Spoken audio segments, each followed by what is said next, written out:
Hey, while everyone needs little sun exposure to get the vitamin D fix, but too much of sun exposure is also dangerous. And that's where your sunscreen comes into play.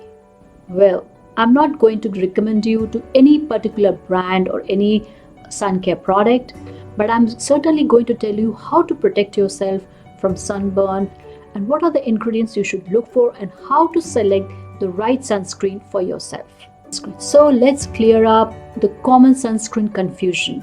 So I'm going to teach you how many sunscreens are there, what are the SPF numbers, and what should you look for in a sunscreen.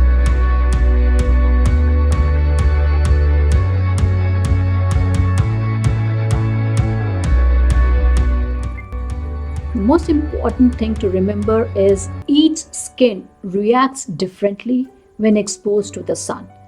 It depends on the different categories of the Fitzpatrick scale each individual is in. So have a look and decide which category are you in and then select your sunscreen accordingly.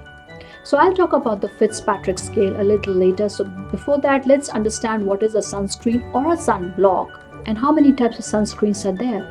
There are basically two types of sunscreen, physical sunscreen and a chemical sunscreen. So now, as you must have noticed me saying sunblock or a sunscreen, these two words, sunscreen and a sunblock, are used interchangeably.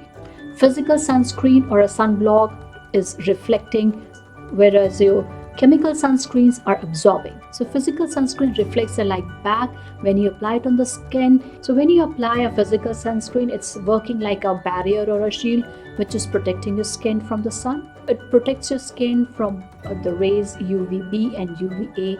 There are three types of rays which has been emitted by the sun, UVA, UVB and UVC. All these three are being categorized on the different wavelengths they emit.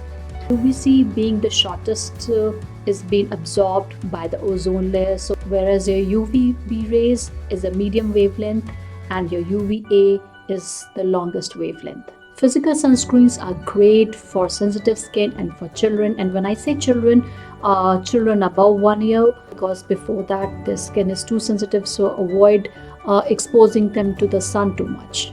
Physical sunscreens are less irritating and is more effective. Physical sunscreens have its drawback, to some, I'm not saying to everyone, because for the reason that it is insoluble and sticky, so it leaves a white cast on your skin when you apply it, so some people would not like it. So the ingredients which is used in the sunblock are mainly titanium dioxide and zinc oxide. So this is how you can recognize if your sunscreen is a physical sunscreen when you see these two ingredients in it. Now let's talk about the chemical sunscreen. It is an absorbing sunscreen. It penetrates inside the skin, it absorbs the UV rays and converts it into heat. Chemical sunscreen gets absorbed into your skin like your normal lotions instead of forming a barrier on top of the skin like your physical sunscreen. Sensitive skin may not find this formulation too pleasing because it's being absorbed into the skin, so it might be irritating for them. So unlike physical sunscreens, which is effective immediately as soon as you apply, chemical sunscreens takes a while, say around 20 to 30 minutes to start getting it to work, to come into action. The main ingredients in chemical sunscreens are your oxybenzone, avobenzone, and your octinoxate. Chemical sunscreens are most commonly found in our sunscreens than physical sunscreens. Now let's understand what is SPF. SPF stands for sun protection factor. It measures how well your sunscreen is protecting you from the UVB rays. So it tells you how long you can spend the time without getting burned. So let's say if your sunscreen is SPF 20, that means you are protected from the sun 20 times more when you're exposed to the sun. For example, let's think that you can spend some time in the sun without being sun protected, say about 15 minutes, and you have a sunscreen which is of SPF 20. That means your sunscreen can protect you 20 times more. So the way it is calculated is your sunscreen, which is of SPF 20, is being multiplied with your own SPF of 15, which you can spend in the sun without being protected with the sunscreen. So you multiply 15 into 20, which is 300 minutes. or approximately say 5 hours is the time you can spend without getting burned. However, that doesn't mean that those 5 hours you are fully protected from sun. It is highly recommended by the dermatologist that you should reapply wearing sunscreen after every 2 to 3 hours if you are directly exposed to the sun for long hours. Now the question arises, how accurate is your SPF? It is certainly not an exact science, as there are many factors which the SPF doesn't take into account. For example, what is the intensity of the solar radiation?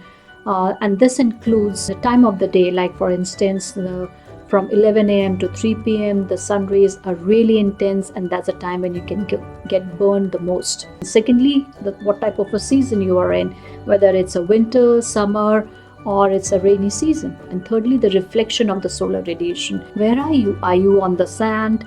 Are you on this water? Or are you on the land? All this can have a massive impact on the skin burning. So now we know SPF protects you from UVB rays. But what about UVA, which is responsible for aging, wrinkling, sagging, and also your skin cancer?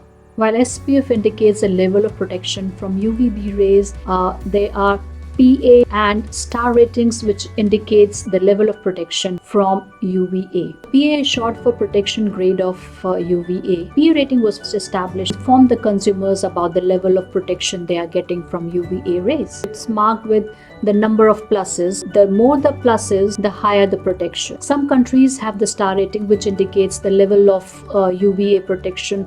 It ranges from 1 star to 5 stars. So the more the stars, the higher the protection level.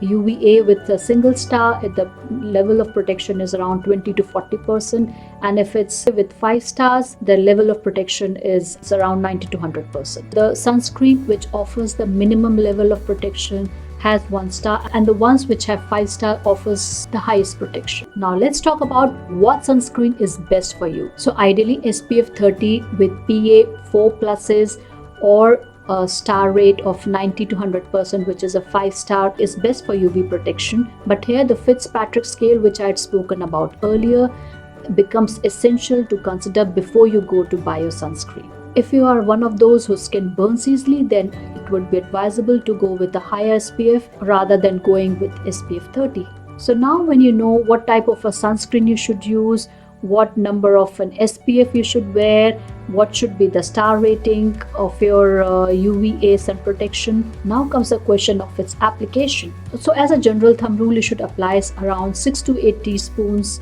of sunscreen, or say about an ounce of a sunscreen on your whole body 15 to 20 minutes before going out. But if you're going out for swimming or gymming, then you should apply at least 3 ounces or around 20 to 24 teaspoons of sunscreen on your whole body. Apply your sunscreen every 2 to 3 hours. But if you've got wet or are sweating more, then you should apply it more often. And what should you look for when you're going to buy your sunscreen? Whether it's a physical sunscreen or a chemical sunscreen, look for the following things before buying your sunscreen. It should be broad spectrum, which means it should protect your skin from both UVA and UVB rays, and should be of SPF 30 at least. Look for your sunscreen which is non-comedogenic, which means it doesn't block your pores, and try to go for a sunscreen which is fragrance free. What's the best type of sunscreen?